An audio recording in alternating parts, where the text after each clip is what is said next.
Hi friends, திண்டுக்கல்ல இருக்கிற டிமார்ட்டுக்கு தான் போயிருந்தோம். அப்பா பார்த்தீங்கன்னா மோஸ்ட்லி க்ரோசரி ஐட்டம்ஸ் எல்லாமே இந்த மாதிரி டிமார்ட், ரிலையன்ஸில் தான் வாங்குவாங்க. நான் பார்த்தீங்கன்னா அந்த சைடெல்லாம் போகலங்க. எனக்கு இந்த மாதிரி டம்ளரில் காஃபி குடிக்கணுங்கிறது ரொம்ப நாள் ஆசை. நிறைய ஊற்றி குடிக்கணும். நான் ஒரு காஃபி பிரியர். அதனால் பார்த்தீங்கன்னா இதிலேருந்து ஒரு கப் மட்டும் எடுத்துக்கிட்டேங்க எனக்கு பிடிச்ச மாதிரி.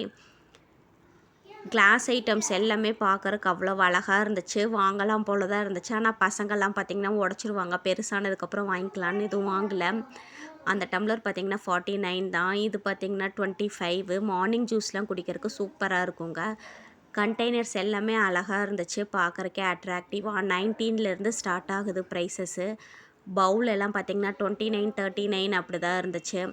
பிளேட் எல்லாம் பார்த்திங்கன்னா செப்பரேட் பண்ணி சாப்பிட்ற மாதிரி சூப்பராக இருந்துச்சு. சாப்பிடாத பசங்க கூட சாப்பிடுவாங்கங்க அந்த பிளேட்டை பார்த்தா. அந்தளவுக்கு அழகாக இருந்துச்சு. நான் இதை பார்த்ததும் வாங்கலான்னு தான் ஃபஸ்ட்டு நினச்சேன். அப்புறம் பார்த்திங்கன்னா ஸ்டீல்லே இருந்துச்சு. அதனால் வாங்கலை. திங்ஸ் வாங்கி போட்டால் அப்படியே நிறைய சேர்ந்துரும் வீட்டில். சூப்பராக இருந்துச்சுங்க. பவுல் எல்லாம் பார்த்திங்கன்னா கோம்போ ஆஃபரில் 3 பவுல் 79 அந்த மாதிரி தான் இருந்துச்சு. நான் ஸ்கூல் ஆரம்பிக்கிறதுக்கு முன்னாடி வந்திருந்தேன்னா இந்த மாதிரி டிஃபன் பாக்ஸு, வாட்டர் பாட்டில் ஏதாவது வாங்கியிருப்பேன். அவ்வளோதாங்க இந்த வீடியோ. நெக்ஸ்ட் வீடியோவில் போடுறேன் மீதி திங்ஸை. பாய்.